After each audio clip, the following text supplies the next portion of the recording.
Did Bob Lazar really work on reverse engineering alien spacecraft at the infamous S4 facility? Or is his story a complex web of truths, half-truths, and outright fiction? In this episode, we'll sift through the layers of mystery surrounding Lazar's allegations, exploring the tantalizing evidence and the persistent questions that continue to captivate both believers and skeptics alike. Tonight on Newsworthy, 2 words and 2 question marks.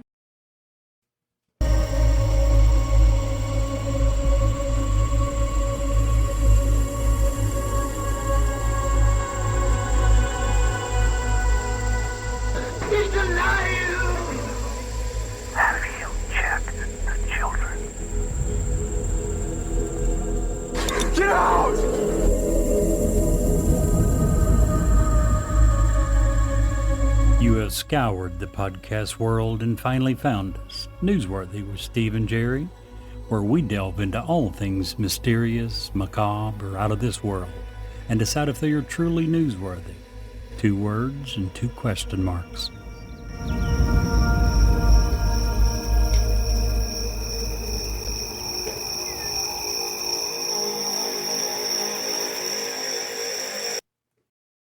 Why should you work with Ed Locke?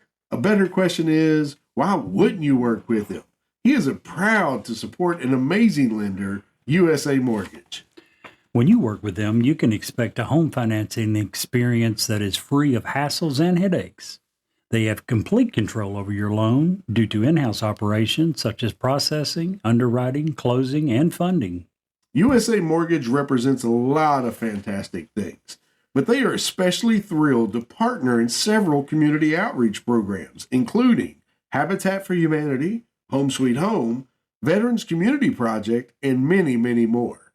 They love going to work every day, which means they love working for you.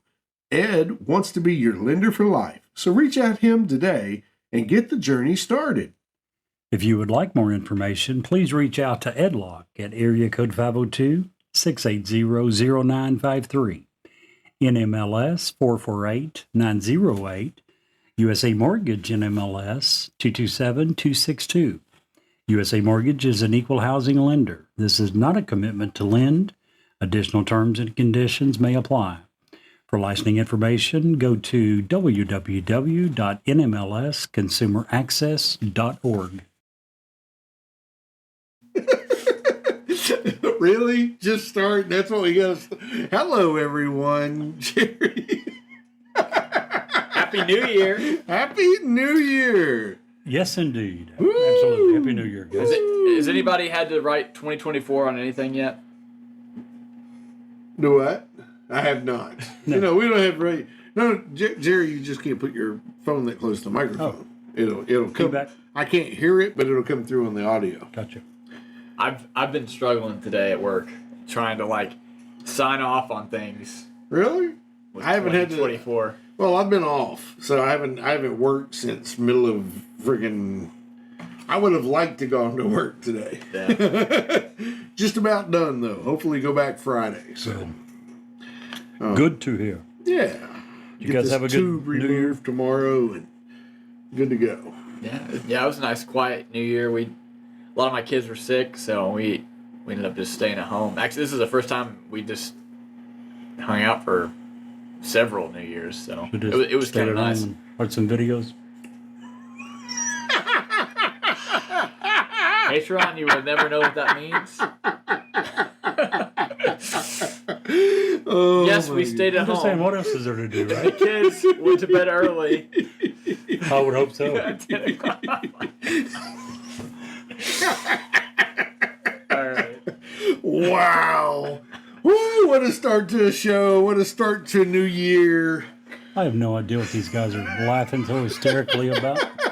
Me Apparently either. there's an inside joke, and I'm just not apparently in on it. Patreon, you couldn't pay enough to know what that meant. So This is Jerry, Patreon. Yes, you can. We may not be cheap, but there is an amount. Yeah, so Mr. Trump, if you're listening, if you want to know, just keep writing zeros until we get there. It'll all be good. I don't know where to put it. It's right there. Now it's close to that. It's yeah, but that's it. Trust me. Yeah, If We're you trying said to it, figure out where Jerry my can phone. put his phone. Without getting feedback from one of the yeah, speakers. these are a lot more sensitive than this one. Gotcha. Yeah. So, anywho, I see. I see. Great start. great start to a great show, man. Steve, how was your New Year's? It was good. I did what I do every New Year's. I go to Tennessee, spend New Year's in Tennessee, The in-laws. and at the in-laws, and it's a great opportunity to unplug. I have very limited service there. No videos for you. No That's videos for me. It's out in the country. I get to, took the dog for a walk in the woods. That was the get to see family. Which dog did you bring? Ramona. So you didn't bring the other dogs? Sketty does not like a leash. It scares her to death. She's a Really? good travel dog. She'd be fine. She just Just not on a leash. we have to. It's such a distance. We have to stop midways and too many roads. So Yeah. No, I don't. as soon as we get her leash trained, then she'll be able to go with us. which is probably going to be. What about never- Sonny? Is Sonny not? Sonny travels well, but he's fine either way. So we leave him home to help keep her nerves right. Does somebody watch the dogs when you're? Yeah. Our next door neighbors. Thank you, Bernie and Miss Donna. We appreciate you. Good Oh, that's people. awesome. Yeah. Great people. Speaking of great people, real quick, everybody who follows our show knows that the struggle I've been going through the last several months. Hopefully, we're coming to the light at the end of the proverbial tunnel with that.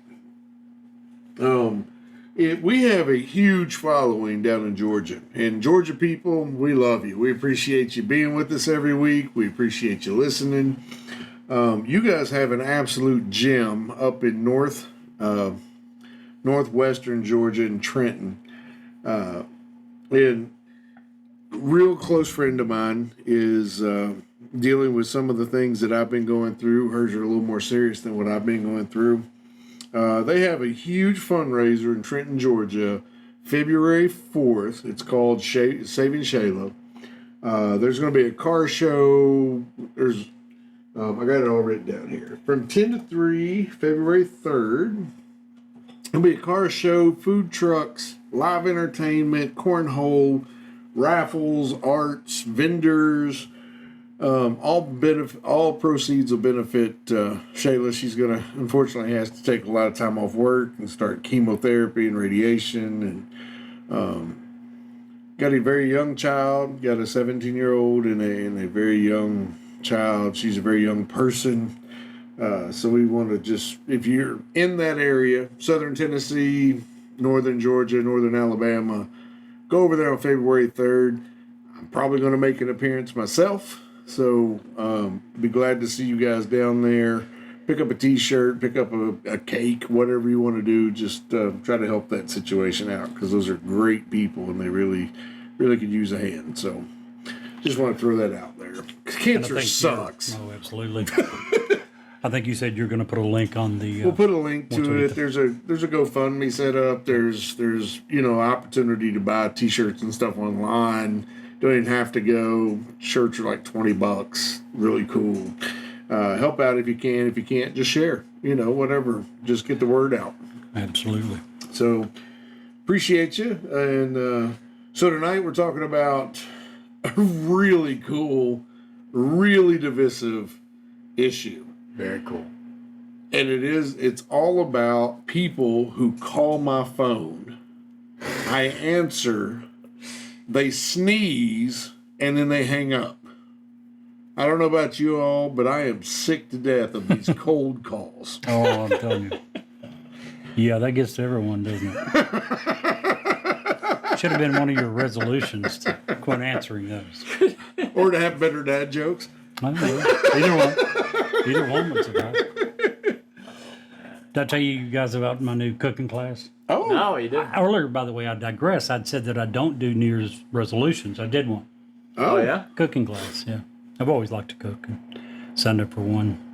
I actually brought a spoon to my cooking class last night. Oh yeah. Caused quite a stir.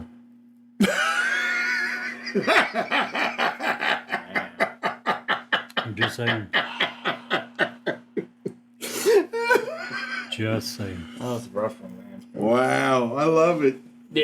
So, back in 7th grade, my dad took me to San Diego. And we went to San Diego Zoo, obviously. So I was actually able to pet a koala bear. Really? Did you all know that koalas aren't bears? Really? Did not. They just don't meet the qualifications. Oh, jeez. I like it. You know, along that same line, man, I used to date a lady who worked at the zoo. Really? Yeah? Yeah, she was a real keeper. Man, two in one Woo! episode. 2 in 1 episode. Oh, You set me up for that. that I was- had to knock it out. Sorry. No, the real divisive thing we're going to talk about tonight. Is how sexy Jerry is. No. That's divisive? Yeah, nobody That was agrees with so that. long. Only person that agrees with that is Jerry. Well, there's two schools of thought. There are those that agree that I'm quite sexy. Those are the ones with eyesight. Then there are the blind. So, I mean, that's not very divisive, you got to admit. Oh, man. Anywho, We'll find out next week. we're talking about tonight probably one of the most divisive whistleblowers that have ever existed. It's got to be the most. I mean, I can't imagine. I would agree. Probably has to be. What? Not really. Really? Oh, It's not absolutely. that divisive. Well, I Most UFOologists don't believe this guy. That's not true. The vast majority, Oh, he has been man. denounced You're by bringing up everyone. Tonight we're talking about Bob Lazar. Lazar. the L-A-Z-A-R. Bob Lazar. The Bob Lazar. The one who No. rarely known to speak the truth. That Oh Bob my Lazar. goodness. The Bob guy. Lazar killing who us. convinced, without even trying, who passed 4 polygraph tests. Oh yeah. Not only that, convinced a investigative journalist A decorated investigative. He's not just any investigative journalist. to not only just do what We're he gonna did get for a into that. living, but to change his whole lifestyle. I'm just saying. Who changed their lifestyle? We're gonna George, get man, into We're it. going to get into that. We're gonna get into it. You're going to need to because I didn't read about any of that. Didn't read that. Well, that you made a mistake. Sometimes I'm sure you you guys have will to enlighten pull me. off a Wikipedia. Sometimes you have to pull off a Wikipedia. Just messing with you, Jerry. They're trying to cover up the fact that they have no sources other than Oh. a couple of palm readers. No, sir. No. Palm Couple readers. of palm Oh readers. my goodness. They only found 2 of the palm readers that agreed with them on this. But they didn't have a couple. Just say. Oh man. So as you can already tell, the sides of the sides are drawn. And The I lines will drawn in the tell the sand. audience before we get into this. On the way here, I was He had a moment of clarity. is what he I said. was more on Jerry's side, and then I watched another video which I will talk about, and it switched me. I can't Okay, because I was kind of 60-40. 40 your side, 60 I believe Bob was On the on. right Can't side. wait to hear how reputable and the academic credentials from the guy who put out the video that convinced you. Not can't wait- I can't wait to- everything is black and white. I can't wait to tell you the Sometimes you have to credentials. see shades of gray. I can't You're wait right. to tell you the credentials. So says the 2 palm readers. Both of them, not one, both of them agrees with that. Man, it's Do you realize now what I've had to deal with the last 30 years? You've only Facts, been doing logic. You've only been doing this a short little time. I've been dealing with this kind of argument for 30 years at this point. And you've yet to win one, so why would you keep trying? Because The question. I win more than I lose. And some people just can't realize and see logic. Logic.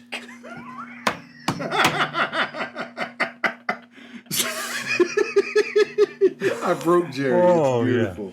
What a way to start the year. What a Bob way. Lazar, This is we the got first- a good show. First Mr. show Bob of the Lazar. year. This is a great show. I think, like I said, this is one that I kind of teetered on. So, for those of you who don't know, Bob Lazar is an American conspiracy theorist claiming to have been a defense contractor and a physicist at Nellis Air Force Base Complex, which is said to contain Area 51.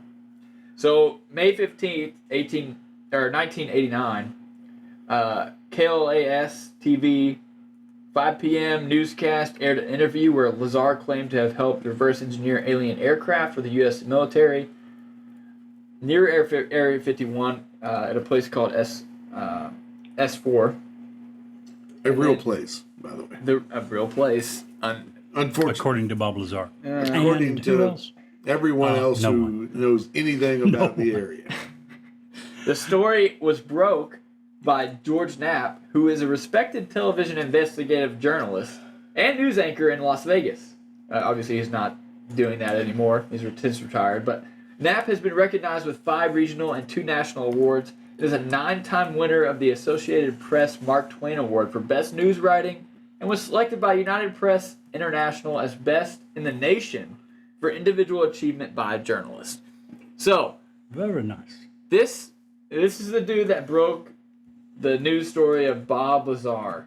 He was the one that interviewed me for the original. He was several. He was who started it all. He gave Bob Lazar his first interview, Back when his he was second Vince. interview, his third interview. I mean, he did several interviews. He investigated heavily into Bob Lazar's story, which we are going to talk about. So, Nick, you got something?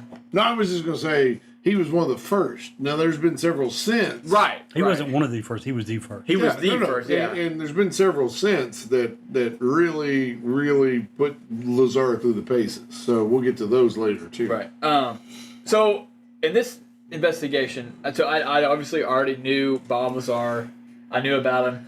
So I kind of posed 4 questions for this research. So the first one was Bob Lazar what he claimed to be, which was a physicist? All right. So some people in this group do not agree that he was actually a physicist. So I'm going to give some evidence as to why I think he was. So his claim is to have received... Well, cover your 4 questions, and then we'll come back. So my first one is, was Bob Lazar a physicist? My second one was, did he actually work at S4? So we have to believe that he was a physicist to believe that he worked at S4. This third is, did the government actually wipe his information as he claims? And then what does he have to gain from this whole process? What does he have to gain from coming out and being this whistleblower? So I'm going to go through all 4 of these questions and give evidence as to why I think that Bob Lazar is actually telling the truth. So, was Bob Lazar a physicist? So he claims to have received a bachelor's in physics and electronic technology from Pacifica University. I'm not familiar with that. Can you expound on that a little bit? Yes. No. Who are So they? this was a, so I'm just gonna say the sticking point for the Bob Lazar story, without dispute, is his education. So he claims in a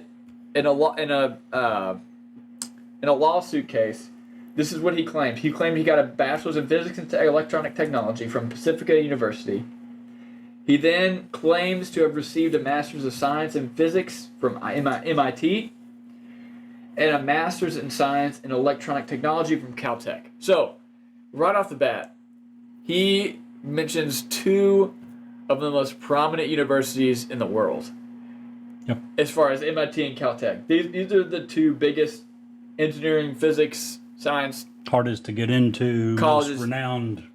Right. All that. There's no question that these are the 2 best universities, arguably, in the world.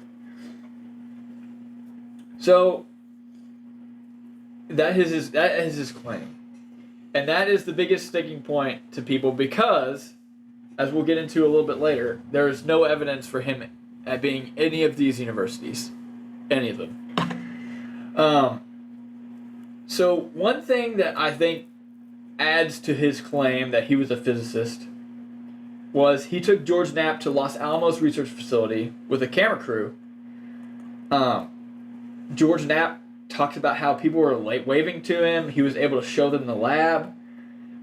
George said he had clearly worked there while there apparently was no record of him ever being there. So there's no record. No, there is a record.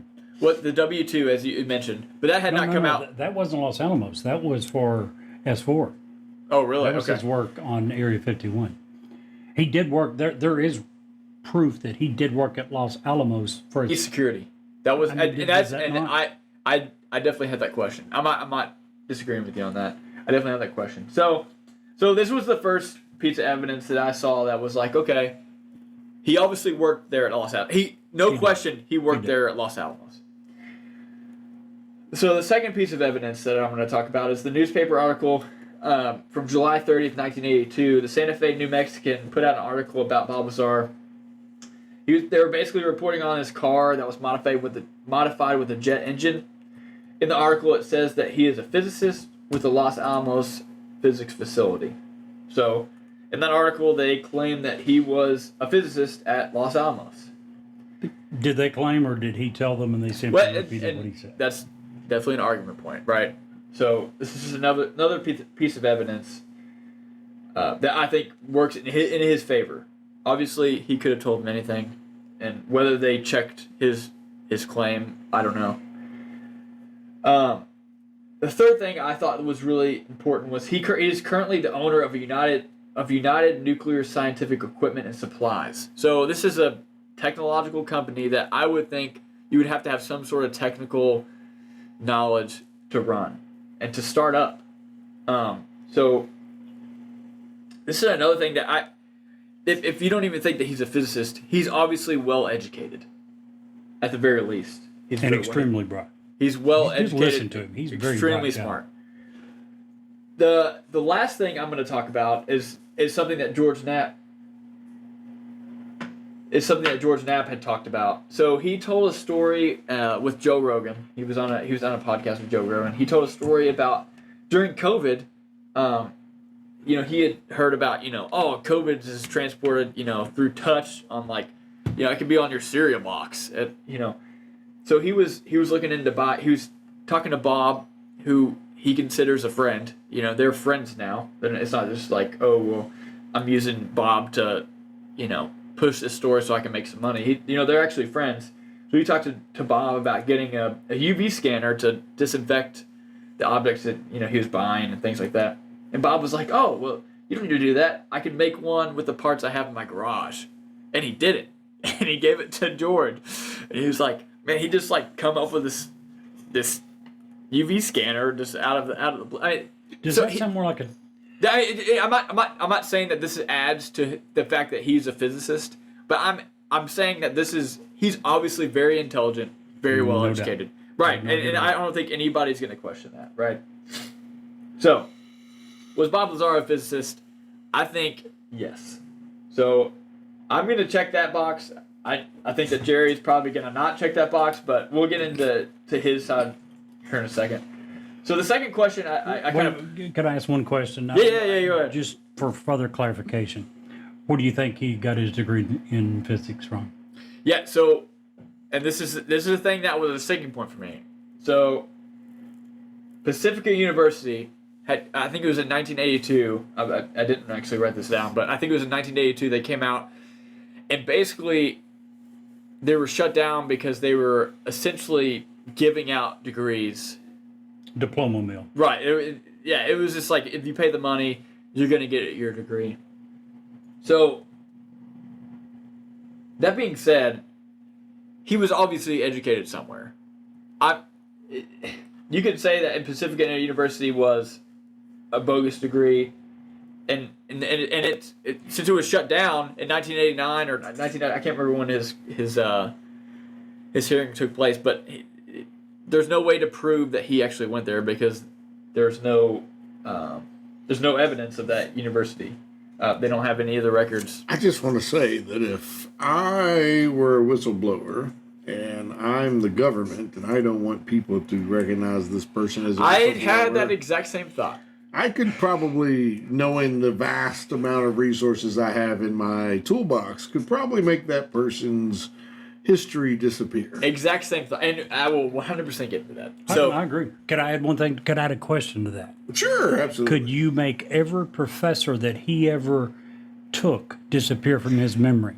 Could you make the fact that there's 0 students that ever went to either school that says that they attended either school with him disappear? So I will counter that as anybody he names is going to be approached by the government. If you believe Bart, that's a problem one. If you believe Bob Lazar's story, then anybody he claims, I agree. because they want to shut it down. they want to shut down that he ever Why went. would it be a problem if you are a teacher and you happen to have this guy in class? Why is that a problem? Because you're giving this guy credibility after the government just wiped his record. So every So you're saying, professor- so if the professor comes out and says, "Yeah, I had this dude in class," Well, then that's you're literally saying, "Oh well, the government definitely wiped his information." I would argue the point, Jerry, that it would be, and I'll cede your point to the students. Okay, I get that, but from and a professor. the professor's a lot easier for the government to control than the student is. And the professor is easier to control from the aspect of, oh, so you don't want any more government funding. There's only one. Also, And that and makes I will go a step further. That goes away. First of all, no one in the FBI or CIA can even use that as a threat. Okay, no one in the No FBI. one's ever used no money one as in the a threat FBI, from the federal CIA government. has ever been able to go to an MIT where the majority of the scientists who work for the government come from where? MIT, and say we're going to take away your funding. By the way, they weren't able to do it for every school. They found a couple of his professors. Do you know where they were at? Pierce Junior College. Okay. We know he went there, and he's named professors from there. Oh, he said that they were MIT professors. It turns out they weren't. They were professors at Pierce Junior College. But those professors do remember him.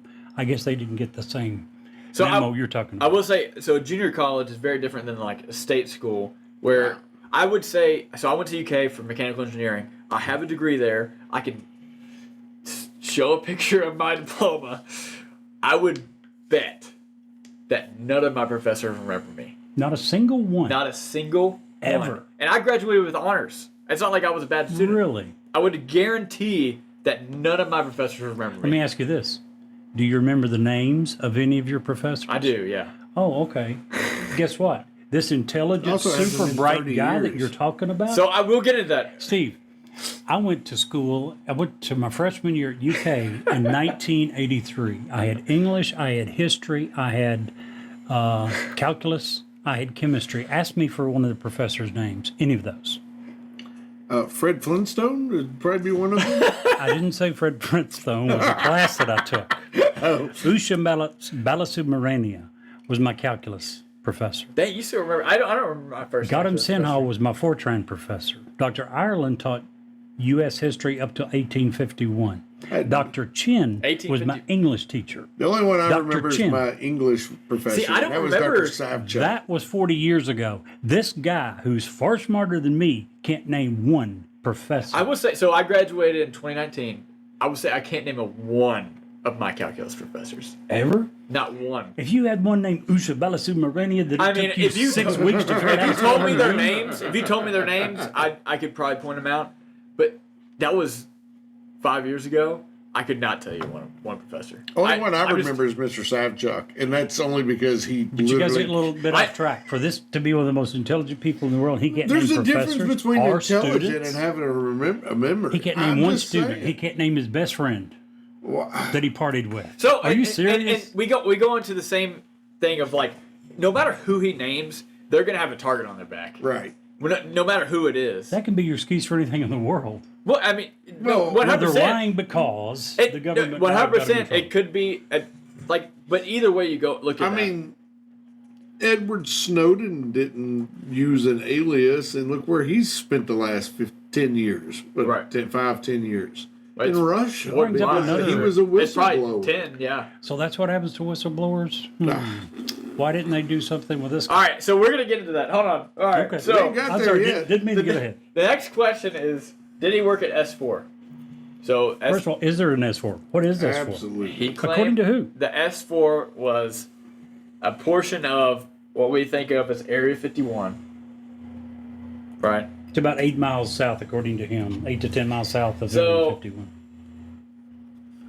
All right, so a couple of things that he has known or claimed to know that has, in my opinion, come out and it's now fact. So he had a knowledge of element 115. Jerry had talked about, well, we didn't know that there was an element with 115 protons at that point, but he could have easily been like, oh, well, we're eventually going to find that. So, but he did come out and say that there was some sort of element with 115 protons. Let me clarify that further for you. Even he did come out and say area 115. And Jerry, prior to coming live, had said, well, I can say that there's going to be a 120. 120. And at some point, you're probably going to be accurate. Oh, However, listen, However what? Jeremy Cobell, who just did the Bob Lazar, the new Bob Lazar 2018. special, Netflix, yeah. said, and even at the very, very beginning of all this, back 30 years ago, that Bob Lazar said that there's going to come a time that we'll be able to simulate and hopefully synthesize and utilize this particular isotope. We just don't have it today. Right. So, just so you know, I mean, it wasn't a blanket statement like, hey, it's never going to be there. He actually said it was impossible to make on Earth, is what he said.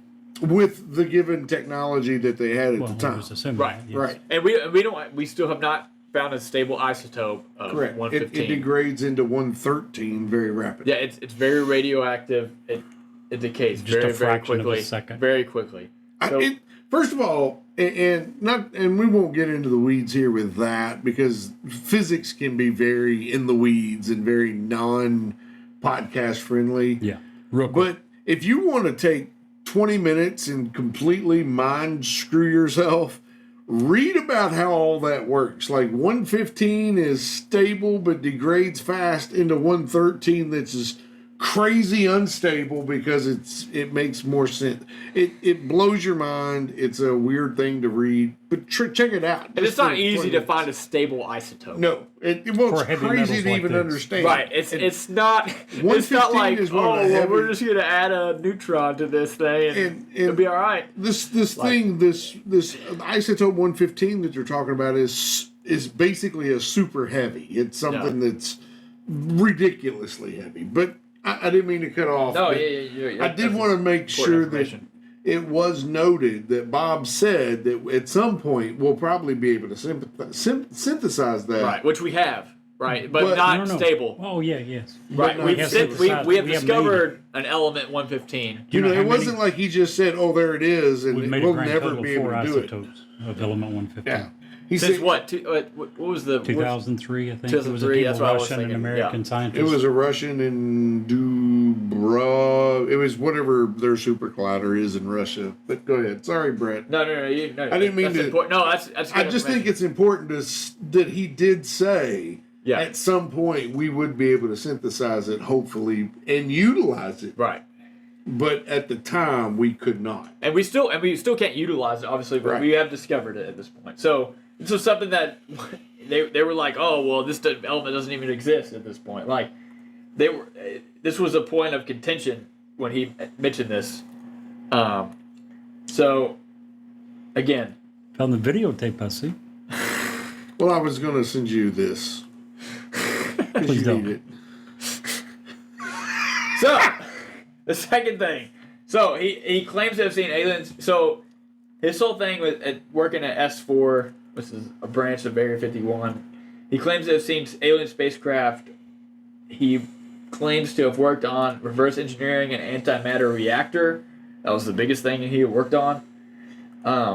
He has drawn pictures and diagrams of the spacecraft that he had worked on, as well as giving description of the gravity-propelled system.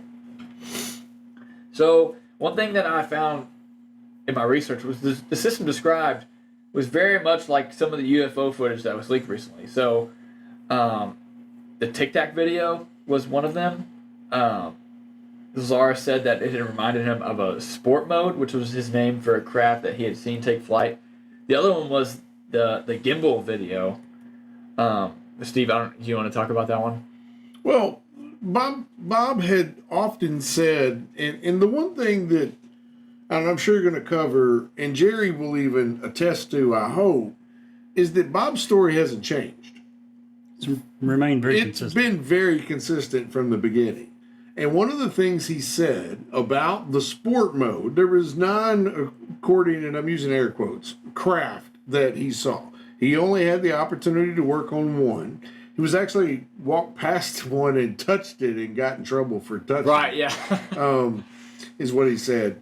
But the one that he was working on reverse engineering, and he even said it had looked like somebody had already been working on it for years, and had by the time he got to it.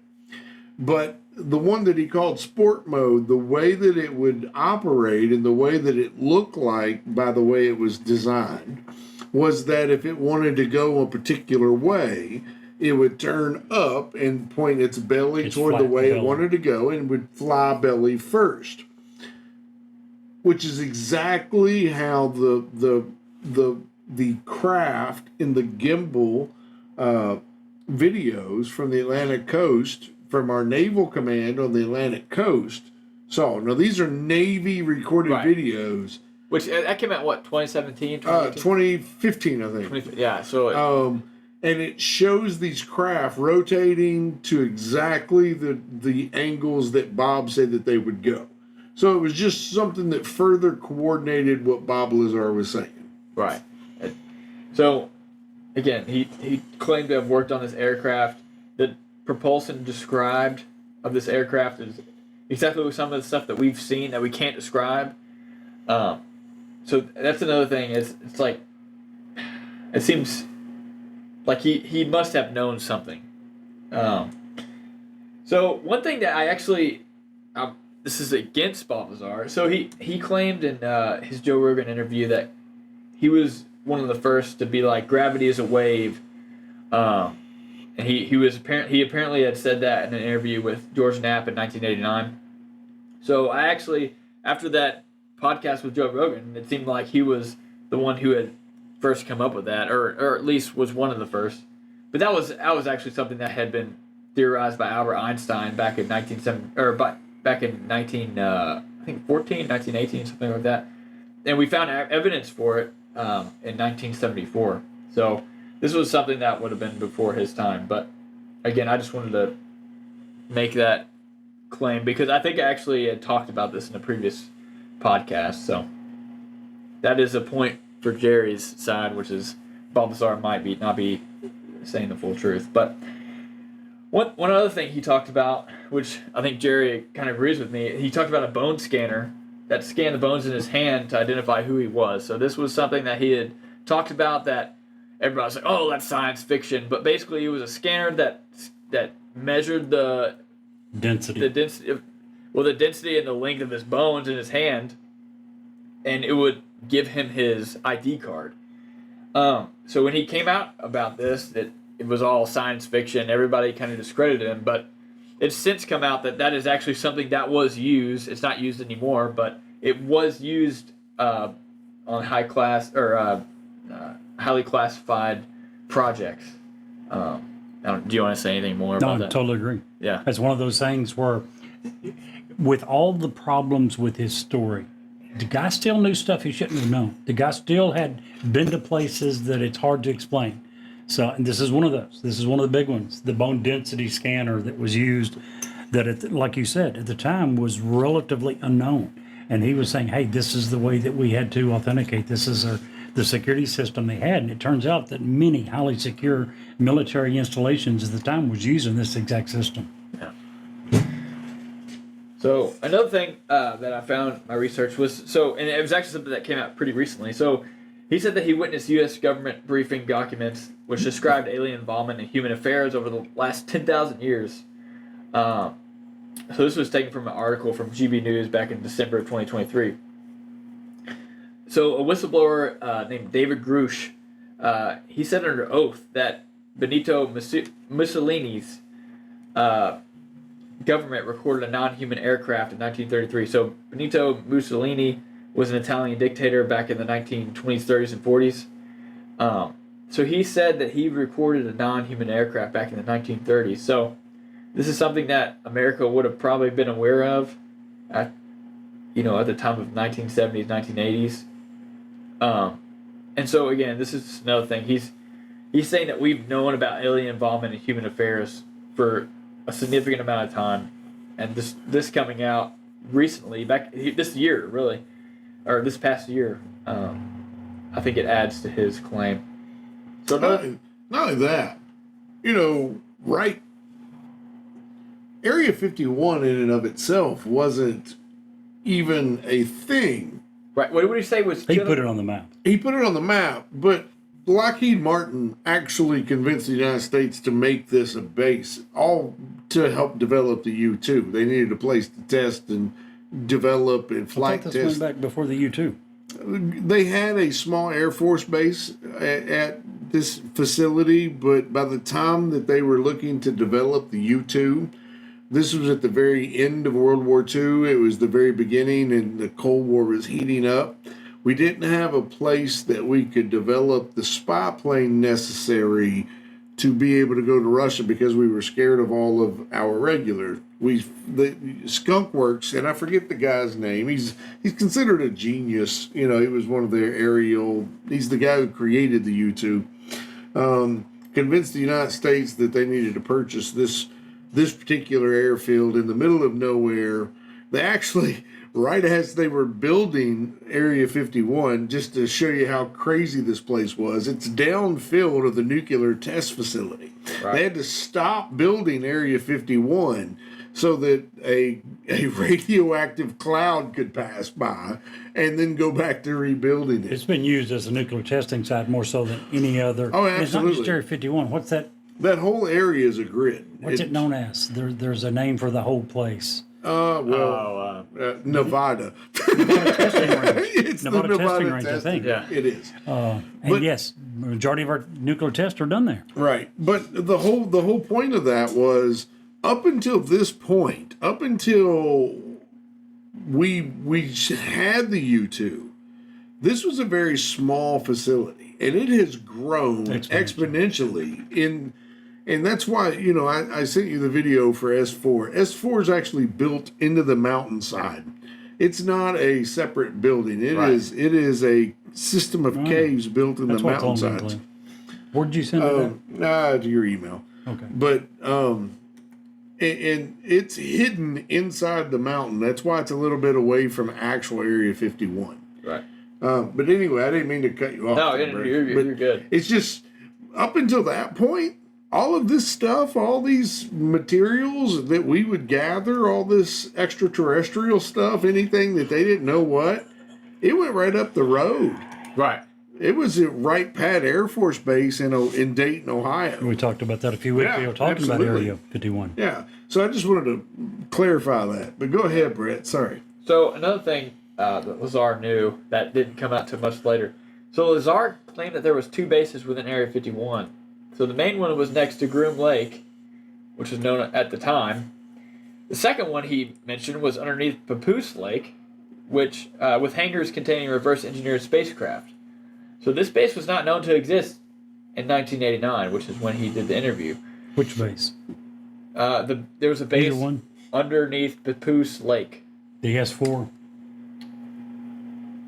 I'm not sure. Papoose I'm Lake not is sure. S4 base is Yes. under the Papoose Mountains. Yeah. So S4 is where But that's actually, located. even the other one hadn't, as Steve mentioned, Right, it wasn't The acknowledged by the government hadn't government. officially Right, that was acknowledged like 2003, 2005, Something something like like that.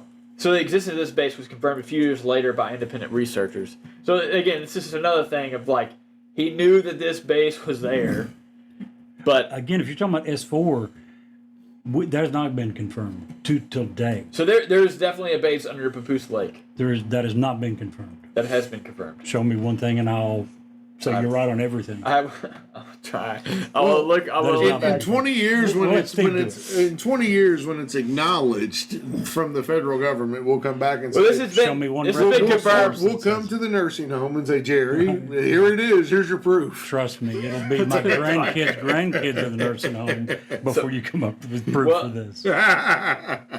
Yeah. So this was confirmed by independent researchers. I don't have those sources offhand. No, Also, just for the record, I just want to point out that most people that know anything about knowing anything believe that Area 51 is now a regular operating military base. And most of the stuff that Bob Lazar worked on at S4 and all of that has all been moved to the Cheyenne Mountain Complex over in Colorado. What do you mean by regular operating? It's not one of the most Oh, absolutely, secret. Yeah. absolutely. But the extraterrestrial UFO stuff they think has been moved to the Colorado Springs at Cheyenne Mountain Complex. But anyway, Let me guess. Those same people that confirmed. that's what they say. They say.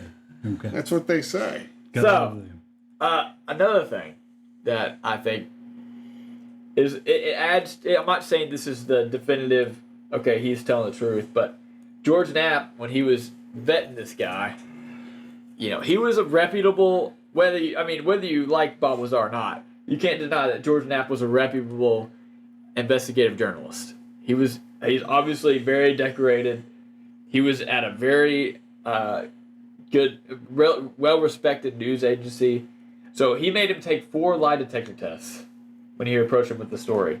So, and By 4 different agencies, 4 different Right. independent agencies. so George Knapp, and honestly, like I had mentioned before, when I was coming over here, I was like, man, I'm kind of on the fence about this, maybe leaning towards the fact that he might be lying about some of this. I actually listened to an interview that he did on Joe Rogan, and I was like, okay, now I'm starting to see. So you're not getting just one story of like, oh, well, Bob Lazar's just telling a bunch of lies. Well, George Knapp's telling his side of the story, which Bob Lazar never even mentions, and it's like, oh, wow, we're getting a whole nother layer of this. Well, I think that part of it is that Bob, Mr. Lazar, is very deadpan about it all. Right. I don't feel in any way, shape, form, or fashion when I hear Bob Lazar talk about the things that he worked on or he experienced, that there's any hyperbole in it. Yeah. It doesn't appeal to me in any direction. I have a pretty good bullshit meter. Well, and that's what. Says the guy that believes more conspiracy theories than anyone I I like have met conspiracy in my entire theories. life. So- It doesn't necessarily mean that I believe them all because I like to read about them. I like to learn believe about in them. more Joe Rogan- conspiracy theories than anyone I've ever Joe known. Rogan, who has done, 2,000 podcasts at this point? Oh, interviewing easy. 2,000 different people. He absolutely thought this was a load of crock before he talked brought about Bob Lazar on when he was like, because Lex Friedman had him on. It was like, hey, how can you give Bob Lazar your time but not Donald Trump? That's what his question was.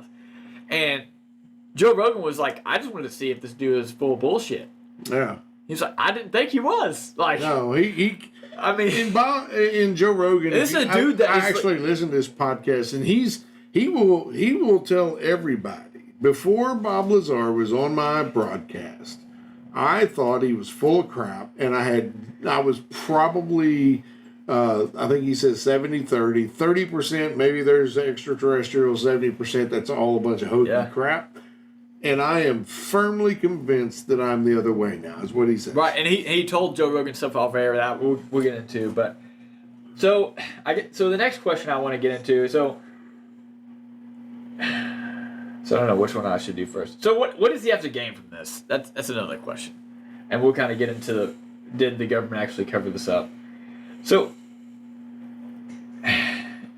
he will say currently he said on Joe Rogan that coming forward had ruined his life, and he regrets it. So he regrets coming forward. Like in a Joe Rogan interview, he wasn't even wanting to do the interview for fear of what would come after it. He talked about how a bunch of conspiracy theorists had like camped out on his yard and was like, just harassing him, saying, oh, I believe in aliens, like I had this experience or I had that experience, and he's just dealing with all these crazy people. That's one thing. You probably didn't answer my call to come on the podcast for He an doesn't interview. do. Yeah, we're not Joe Rogan. Unfortunately. We're not Joe Rogan. We can't even get his number to call him. Right. Much less for him to turn down a call. I did try. I looked. did you? I couldn't find any way of reaching out to inquire even about it. Unfortunately, as much as we've grown, we've not grown to the status of Joe Rogan. But so another thing is, so he hasn't really made any financial advances that since coming out. So he is worth quite a bit of money, I will say. So if you look up his net worth, it's like from $5 to $7 million. But he does own a nuclear equipment company. Here's the thing, and here's where I come down on this. And I agree with you, Brett. If he were coming out with this to make money from this, it would be much more in the mold of a Giorgio Takakis. Like he doesn't have any books. He doesn't have any books. Or The documentary that they did on Netflix, he donated all that money to local school for their science. I don't think there was hardly any money to be made. But it was a couple. He said it was a couple $1,000s. He just donated it to the local school. You guys do understand that originally, back in the early '90s, there were movie deals and book deals in the works. You do remember reading that, right? And you know what happened? Oh no, I don't. They all went away. You know why? Because they couldn't find one physicist in the world that said the guy knew what the hell he's talking about. They couldn't find one scientific expert that said this guy. all funded by the government. Okay, you're right. Every scientist in the world is funded by the government. Most of them Guess are what? probably. My only point of bringing that up was this. No, that's a good point. There originally That's was a a good point. shitload of money that he was looking at. That was in 1989 when he first came out. Right. Do you realize it didn't? Never mind. Let me know when it's going to be my turn. Okay, I got a few I things will to let you cover. know. Okay, so the other thing, I'll try and go a little quicker. So George Knapp, he talked about how he came out and was like, after the Bob Lazar interview, he was like, hey, anybody who has ever worked at Area 51, send it, like call us in, give us some information. So he said it was like he listed like 5 or 6 different individuals that had called in. One of them, he said every single one of them had basically called back and was like, hey, I can't talk to you. I've been like essentially threatened by the government to stay quiet. One of them was a lady who her daughter, she lived in Las Vegas at the time. Her daughter had flown from Los Angeles to Las Vegas pretty frequently to visit her. She said that they basically came out. This is George Knapp saying this, not Bob Lazar. She came out and said, I can't give you this information anymore because, good dudes in suits came and was like, hey, I know your daughter's flying from Los Angeles to Las Vegas. There's a lot of desert.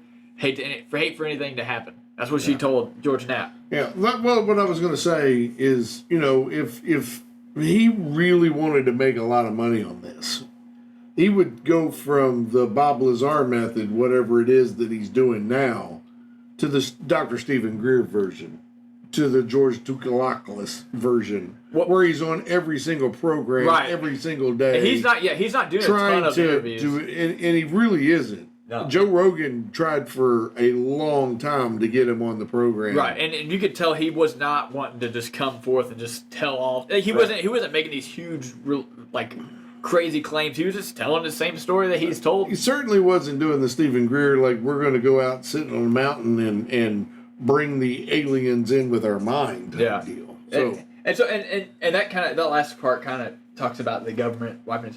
So another thing, so George Knapp, this is George Knapp saying this, not Bob Lazar. He was saying that right after the first interview where he was still anonymous, he was going by the name Dennis.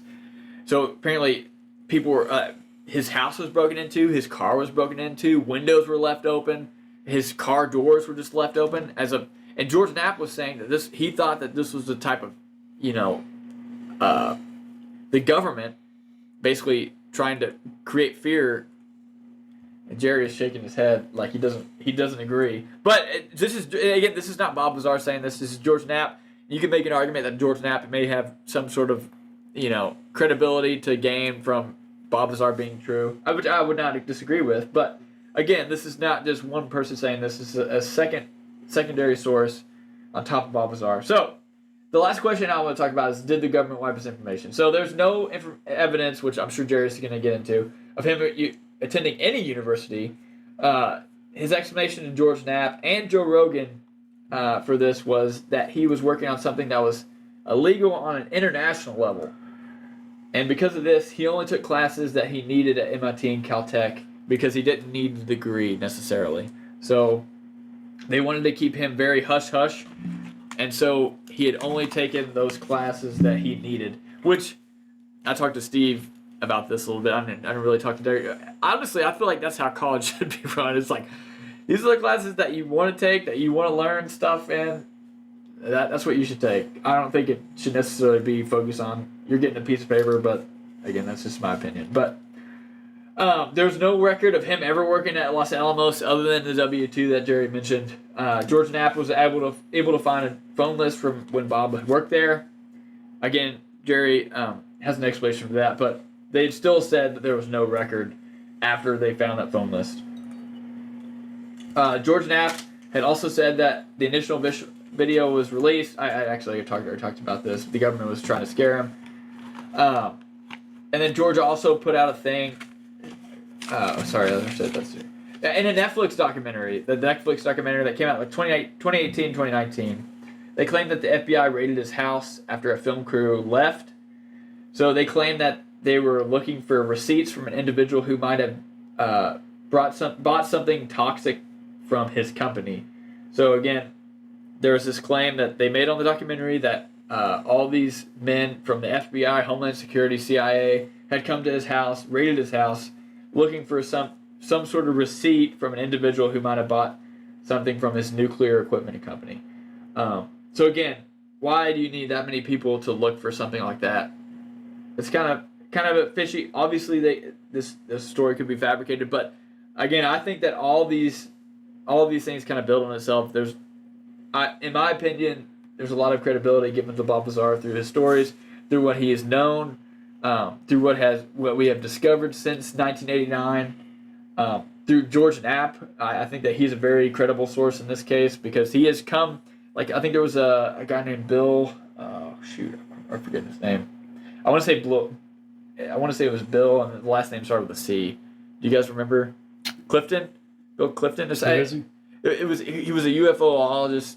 He came out, but basically, George Knapp came out with an interview with this dude, him and Jeff Lear, and the dude was a hoax, and George Knapp will come out and say it was a hoax. But anyways, I think that the credibility of George Knapp, I think just listening to interviews and the evidence that Bob Lazar presents, I think all of these stories, all of these events that have occurred, I think that it adds to Bob Lazar's story, and I believe him personally, but I know it. I'm very much looking forward to what Jerry has to say because I know that it is going to be backed by facts and evidence, and I'm not gonna. I was literally 15 minutes away from agreeing with him, so I try to base what I believe and what I talk about on the show as much as possible on facts and figures. Not memes. I'm not saying anyone would do that, but we all know some people that, meme seems to... Anyway, Bob Lazar, there's a few problems. Number one, we talked about it some. He claims to have attended Caltech and MIT, yet he cannot name one professor that he took. Not one professor at either school remembers him. And another thing you're probably going to say is that he was in the bottom of his high school class. I'll get to that. Yeah. Bottom third, not bottom half. Right. Bottom third. Right. He was at the bottom. I was just saying he was at the bottom. He was the bottom third. He says that his SAT scores were average. Would you care to guess what percentage of students who graduate in the bottom third of their class, who have an average SAT score, get admitted to Caltech or MIT? So, so you're probably looking at undergrad numbers. Yes. Right. So he had already had an undergrad at this point. So and that's what. If he did, that would be my argument. He got his undergrad from a correspondence school. In the 1980s, didn't exist. They went out of business a few years later for being a diploma mill. So if that was your pre-graduate curriculum, you still will not get into MIT or Caltech. By the way, the answer, what percentage of students who graduate in the bottom third with an average SAT score? 0. No, it doesn't happen. It does not happen. I 100% agree. Also, at the same time that he says he was there, there's proven record that he was at the Pierce Junior College, the only school that there's any proof of him ever attending. 100% proof. By the way, earlier when I said that he couldn't name any of his professors, that's not exactly true. In response to questions at the Ultimate UFO Seminar in Rachel, Nevada in May of 1993, 4 years after he first went public, he was so kind as to offer up the names of 2 of his instructors at Caltech and MIT. He mentioned a Dr. Duxler, Duxler, as well as a Dr. Hochschild. Now, interesting, no one by either name has ever taught at either school. There was a William Duxler who taught math and physics, but not at MIT, not at Caltech.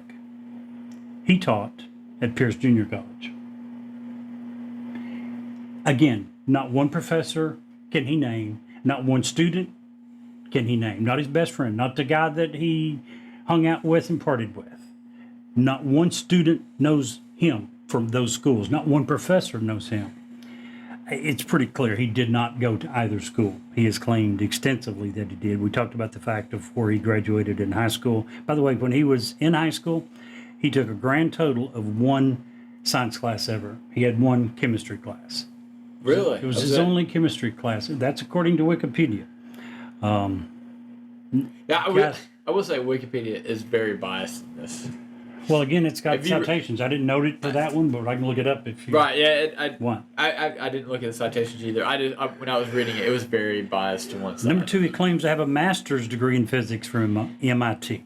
So, again, first of all, no record of him ever being there in the first place. Right. The problem with Bob Lazar is when you begin to try to find physicists who agree that what he talks about is even possible. Okay? Well, go ahead. Yeah, go ahead. Finish. Okay. One critique that I read of his says this. After reading an account by Bob Lazar of the physics of his Area 51 UFO propulsion system, my conclusion is this.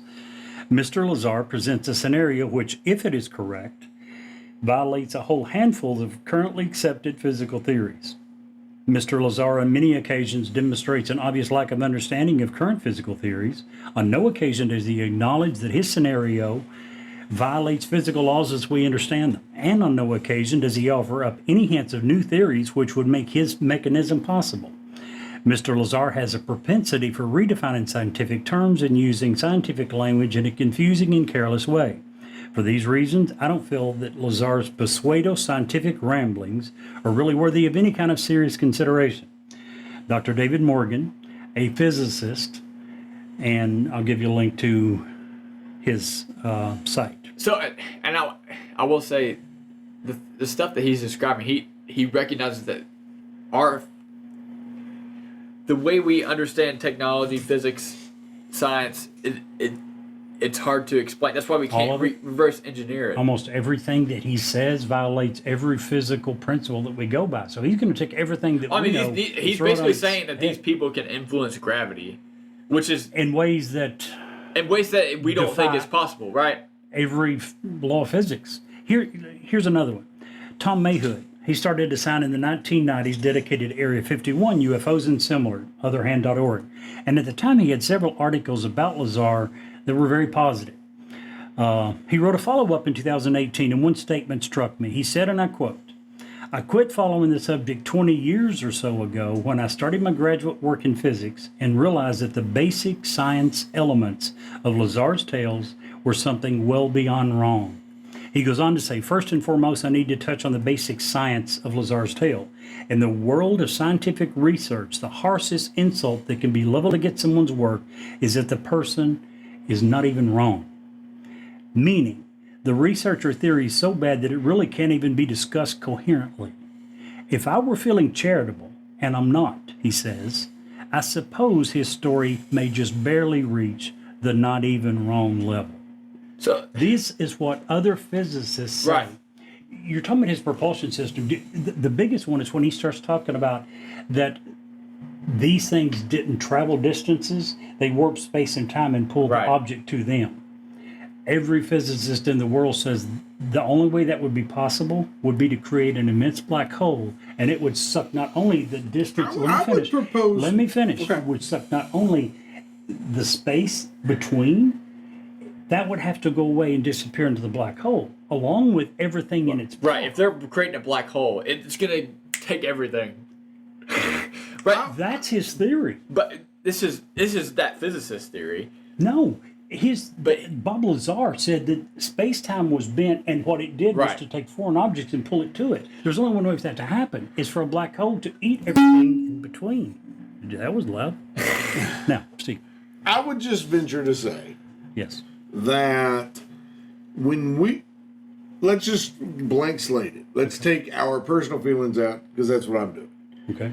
If I'm trying to describe how I think something that I have not seen operate, a lot of times we would use words and verbiage that we don't necessarily understand. First of all, if you're a physicist, you do understand it. Period. Let me finish, please. Okay. I'll let you finish. Let me finish, Please do. please. When people were witnessing things that are written in the Bible, we have often said they had no comprehension of what they saw, Sure. so they wrote with what words they had available to best describe it. I don't think that that's all that dissimilar here. When we're talking about why are you rolling your eyes at me? He's a Because- physicist. If there's anyone in the world, he says he's a physicist. If there's I anyone in the understand world that. that should be capable of describing it, it is Understand a that. physicist. Unless it's a Except- technology that we have not. No, even I'm not talking about come the technology. close to- I'm talking about when he's describing how this technology worked. And Exactly. He That's- describes that's it the in whole certain point. ways that says everything we know about physics is not true. Right, that we don't understand. We don't understand how this is. And there's plenty of videos that the U.S. government has come out with that has said there's a spacecraft that's doing things that we can't explain how it's doing it, but it's doing it because we got it on video. Like you're trying to say like, well, this caveman back in the day, he was real smart. He's trying to explain like a nuclear reactor, or he's trying to explain like this. So you're equating Bob Lazar to a caveman? I thought he was a physicist, according to you. When you're talking about technology that is hundreds or thousands of years in advance of us, in a lot of ways, yes. Here's my point. I searched long and hard in the last week trying to find one physicist that says what he says is possible. When we were eating dinner, I made a promise to both of you gentlemen.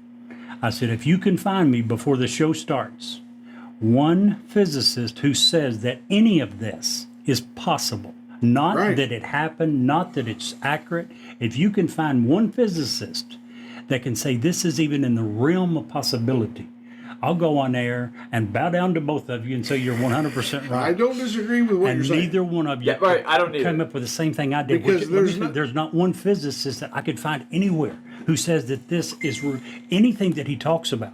When first of all, we all agree, he sounds really smart. Not according to physicists. But so here's the thing: it's like we look at these videos of UFOs that we can't explain. We have videos. We watch them before the podcast. We have videos of objects that are flying through space that we have no explanation of how they're flying through that. So if through he space. doesn't understand, then say that. But don't come I up don't with disagree with theories. that. Don't No, come up with theories that but says everything that's his whole else. job as a scientist is to come up with theories of how this is working. I mean, that's His the whole job job. as a scientist is to come up with theories that every other physicist says this is BS. Well, This if you're can't looking at happen. something that you cannot explain, you have to. As a scientist, you're going to come up with. Well, I think it may be working like this. I just want to say That's that just- there that's was a just what you're point gonna in have. time where everyone in the world thought the world was flat, Yeah, and then it was changed. Once again, Even why physics is it changes. that you have no problem believing something, and apparently there's no physicist in the world that believes it? but because we've I'm seen okay to be wrong. we've also seen aircraft that has been caught on tape that is basically acting against all of the laws of physics that we understand. And the physicists that I'm not saying that physicists don't know. I'm just saying that no, they Bob- don't. They don't know. Wait, If they don't. would, They would don't explain know. Yeah, right. But And that's Bob what they Lazar say. also he's coming in at this in the 1980s. You know, it. And attempted to give answers, and he attempted to give answers. and they're all bullshit, according to every physicist that you read. Show me one. All right, and I'm not saying, but this doesn't say that he wasn't there. No. I'm not saying he wasn't there.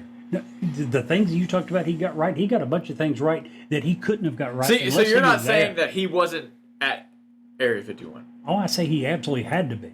Okay. Bob Lazar knows We're- things that We're arguing for a completely. I'm not saying he's completely right about everything, but because he obviously said that he wasn't. He said that when he got onto the project, there had been many attempts to try and reverse engineer this thing, and he was just somebody that was out of the box thinker that they brought in thinking like, oh, maybe let him take a crack at it. And he didn't succeed. I mean, he was only He there. obviously didn't but he succeed. claims that he saw a lot of documentation for these things that he alleges, Well, and they a might lot have of it is just not true. Well, they might have given him a bunch of briefings that they were like, you know what? If we hear this out in that, we know it's him.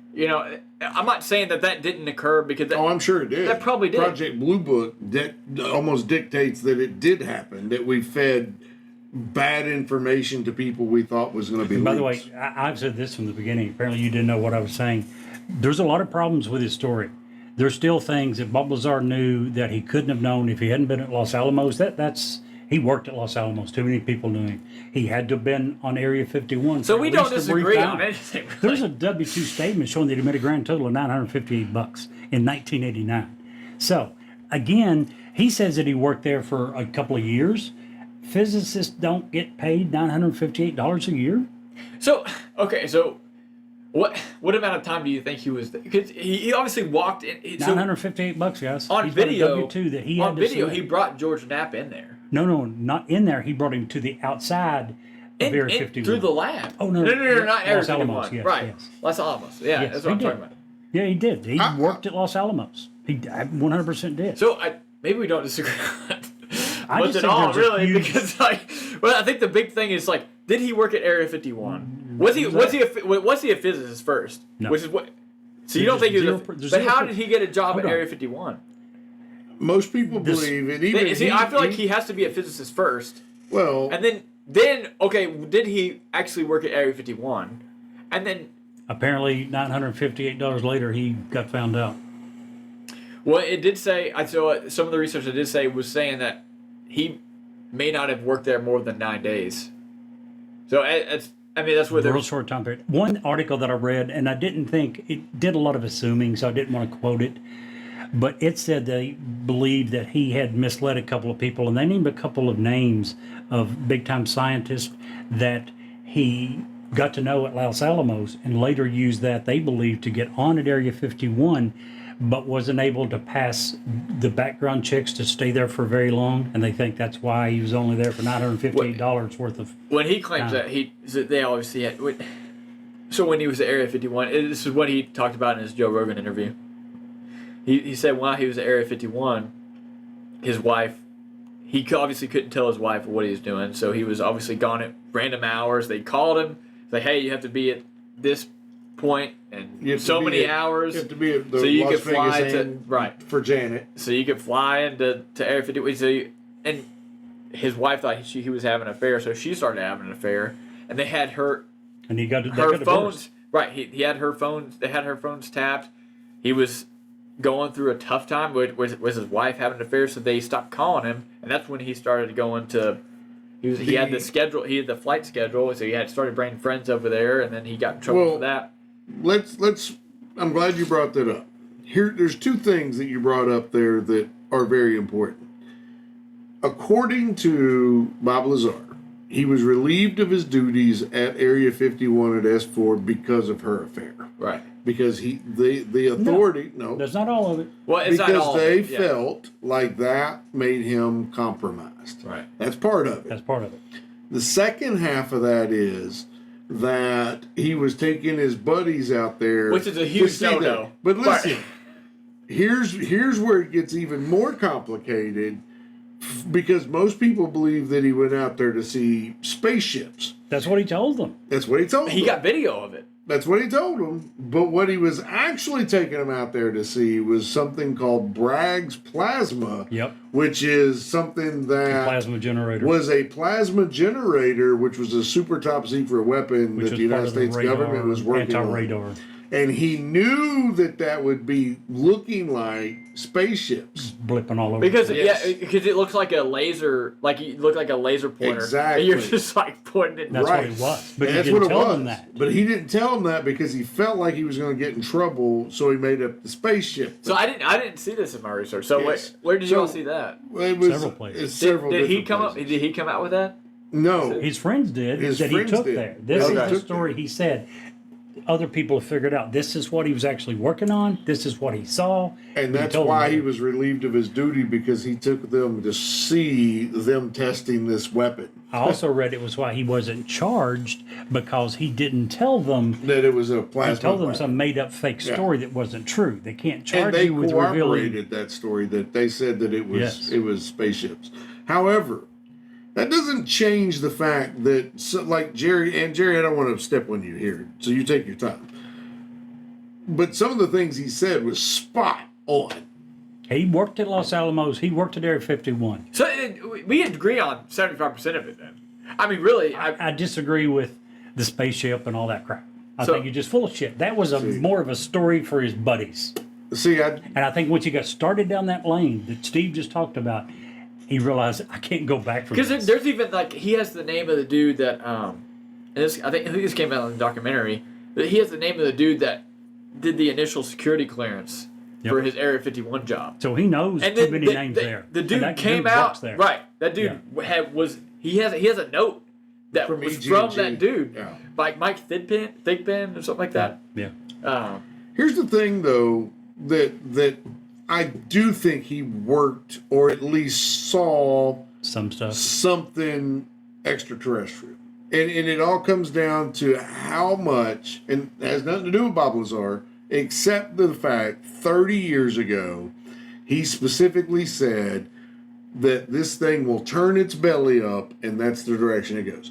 The only reason that makes me 100% convinced he at least saw something at S4 is because I 1,000,000% believe that Lieutenant Commander Farver from the U.S. Navy saw what he saw. It's on video. And it's on video. Right. It's So like, doing the Does the Navy exact put out? thing that Bob Does Lazar the video said. show it in good enough detail to see that it turned? Yeah, which you direction 100% was? see it turn. I thought I saw it. You see it And with that rotate Fly and go. Billy. What we're You see talking it about rotate, Billy for sure. first, if you think about a round disc, Right. you would think that due to Again, aerodynamic reasons, aerodynamics, it it would wouldn't try work. to fly with the, like a plane Right. comes to a sharp point, right? right. Can you imagine a plane that would turn belly up and then Right. fly Billy No, first? I That's can't. basically the way that he's claiming. And Right. that, to me, that's why, and I'm not a physicist. It's not something someone would probably guess, right? right. That's not something you would be like, oh, but it does this. Guys, I get it. And that's what That's that why video shows. And it's like, I 100% that's agree one of the that he big was there. things. It's like, man. And, And- if we agree on, like, okay, you agree he worked at Area 51. Yes. So that's something we can all agree on. We're like 75% of the way there. Yeah. I mean, it's really not that much farther to be like. Did he fudge did he see his something? education records? I think Huge. absolutely. Huge. Absolutely. Well, and he even says, like, he even claims, apparently to Joe Rogan and George Knapp, that he did not get a degree He's from changed the story MIT on and that. Caltech. He now says he went to some special program that was But highly secret. he just took specific classes that he needed. which is not what he said for years. For years, he said he got a Ever- master's degree from both. And yeah. Now, right. here's the problem. Once, I'm sure we've all had a friend who didn't always tell the truth, right? What happens when you figure that out? Suddenly you begin to do what? Question every damn word out of their Oh, mouth. I 100% That's the agree problem I with have that. with Bob Lazar. I have trouble. Let me go ahead with a couple more things. Sure, sure. Here are some of the news organizations that have said that Bob Lazar description as a physicist was self-proclaimed. SmithsonianMagazine.com. I've got links to all these. LA Times, New York Times, Yahoo News, iNews from the UK. All of these have said that his only claim to being a physicist is self-proclaimed. He claimed to have worked at Los Alamos as a physicist. They have looked into it. They have found out that he was hired by a company called Kirk Mayer, who was a subcontractor. They never hired any physicists ever. They Wait, so- hired technicians. Okay. So he at least had some sort of technician degree. Yes. The guys, no matter what. And you said he's he went to extremely some bright. junior college. And even so, he only had one chemistry class in high school. This guy's extremely smart. Except, just listen to him. Forget everything 100%. we say. You listen to the him. guy. Yeah, Very that's, smart That's the individual. problem. It's like you listen to his. I listened to his Joe Rogan interview, the whole thing. You listen to this dude. He's either telling the truth or he's a very, very good liar. Well, I I don't. think it's a little both, which is usually the problem, and that's why it gets confusing. Sorry, go ahead. Well, no, I was going to say, I think that once you tell a particular story long enough, it becomes your truth. Yeah, it does. But that doesn't mean that, again, There's not parts of it that are true. absolutely. I mean, Well, that's what we've been saying best, the whole time. Is every story has some bit of truth. Right. Every story. and so Jerry, did One you last have? thing. Okay, go ahead. His criminal activity doesn't help his case. Again, in 1989, here is the W-2. He had a W-2 from the United States Department of Naval Intelligence, which, by the way, is a misnomer because there is no Department of Naval Intelligence and never has been. There's an Office of Naval Intelligence, but anyway, it's proven that they often claimed they were the department. Anyway, in 1989, Robert S. Lazar earned $958.11. He had to submit this W-2 for another court case, which kind of makes sense. If a quote-unquote physicist was only making $958 a year, it makes sense why in 1990 he was involved in prostitution. Now, I'm just saying that if I were a world-renowned physicist and I could only earn $958 a year, I'd probably become a pimp too. Well, and I will say, if you're a physicist with just a master's degree, you're not going to be making much money. You have to have a And PhD. That's just a fact. You Sure. have to if you're getting into physics and you just have a master's degree, you're going to be a technician. That's just the way it is. So if you're an engineer and you got a master's degree, you're going to be working on some great stuff. But like if you're a physicist and you have You a don't master's know enough degree, to do the good stuff. you're going to be a technician, and that's what he apparently was at Los Alamos. I just want to ask a question. Sure. Imagine, if you will, and he said the first day they did the paperwork, first day on the job, blah, blah, blah, boring, blah. Second day on the job, they were walking down the hallway, and that's when the first time he saw the craft lined up. Can you imagine what it would be like your second day on a job, and No. you're walking down a hallway, and there are 9 different Well, out of this world. there were 9 different buildings, right, according well, to him. right, but Each one had its own. You're walking through, and Just you see so this. one. Can you What the imagine? hell? Not What only the that, hell? I mean, I'd probably be just like him. I'd get in trouble for trying to touch the damn thing. when he claims to seem to see a test flight of one. Right. And he also, he thinks, and he doesn't swear to this. This is another thing that he's pretty open and honest about. He said, there was a room, I thought I saw a live alien. But Yeah, later right. on, he changed his story and said he never he thought it was a dummy replica. He It was didn't think something, he saw right. Well, an and alien. It was through honestly, it was through a door. If you're just glancing at something, you're like, oh that looks like it, and then they're like, Yeah. oh, hey, keep your head forward. Like, Right. I mean, you're. Can you imagine on what the reflection? security- You're like, maybe I just didn't really. Can you think so, imagine what the security would be like in there? In a be nuts. facility? Yeah. I mean, I watch videos of motorcycles and how they go up right up to the gate, and those dudes are not friendly. The camo dudes is what they're called, are not friendly. And that's private at security. all. Well, and like you were saying, really, I mean, whether you believe Bob Lazar or not, him coming out kind of protected him, and that was one of the things that George Knapp was argued against. He's like, hey, you come out of this, nobody's gonna be able to touch you because Yeah. you just came out with that. If something happens to you, that it's gonna come out. It's like, oh, well, that was true. And that was.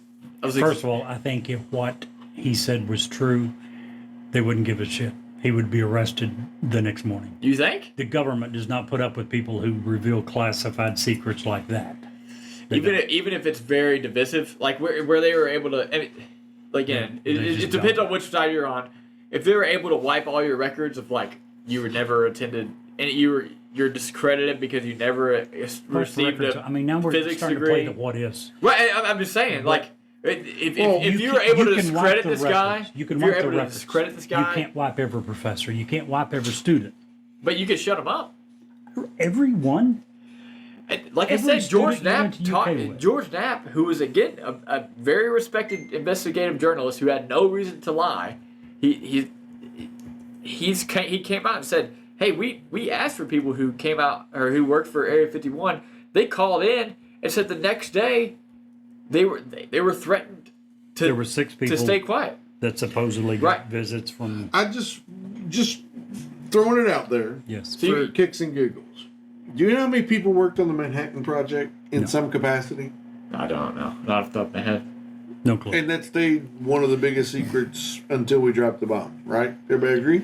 You're right. That's understandable. Listen. 50, 60 years later, not one person ever admitted there was a project. Oh, That's a problem. I get it. But during the time of the 2 years building the bomb, the Manhattan Project, over 600,000 people worked on the Manhattan The Project. vast majority of those had no clue what they were working on. Exactly. And it would be the exact same way in a facility like Area 51. Very 100%. compartmentalized. 100%. Right, and that's exactly what Bob Lazar said. This is what you're working on. Right. Right here. And Nothing else. You can't look over But here. it wasn't you can't that look over here. compartmentalized. If they hired this guy and on day 2 or 3 he wasn't there long. I mean, this car, And they brought him in to see, and he's looking at aliens and spaceship. he's probably He given, only earned $958. He wasn't there. Something don't add up. I don't disagree. So, on that note, Brett, thumbs up, thumbs down. Needs more news coverage. Bob Lazar in Area 51. Tell you what, man. Like I said,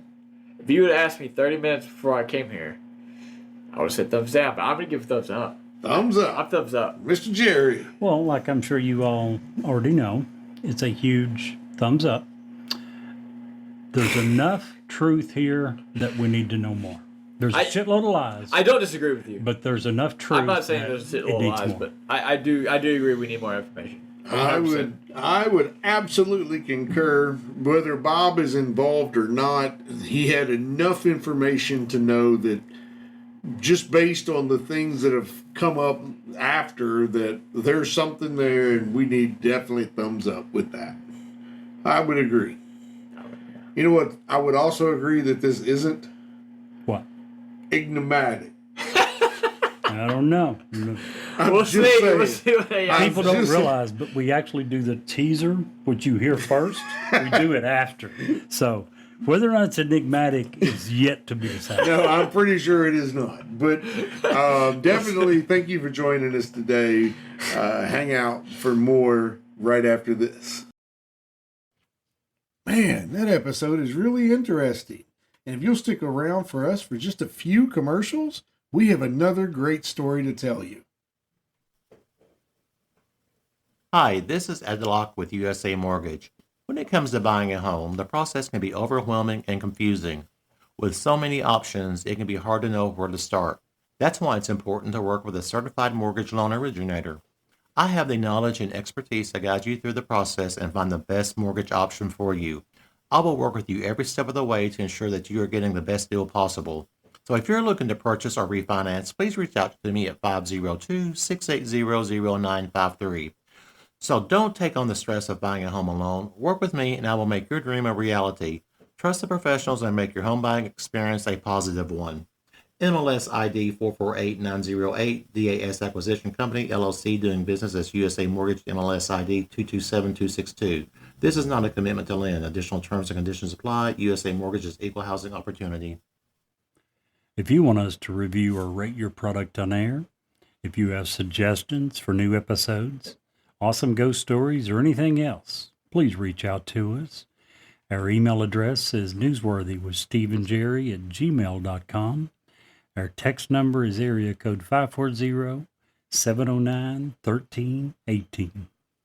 And now, back to the story. The Rake of Grand Canyon National Park. The Grand Canyon region is a vast landscape that, while immensely beautiful to visit, is largely inhospitable to human habitation.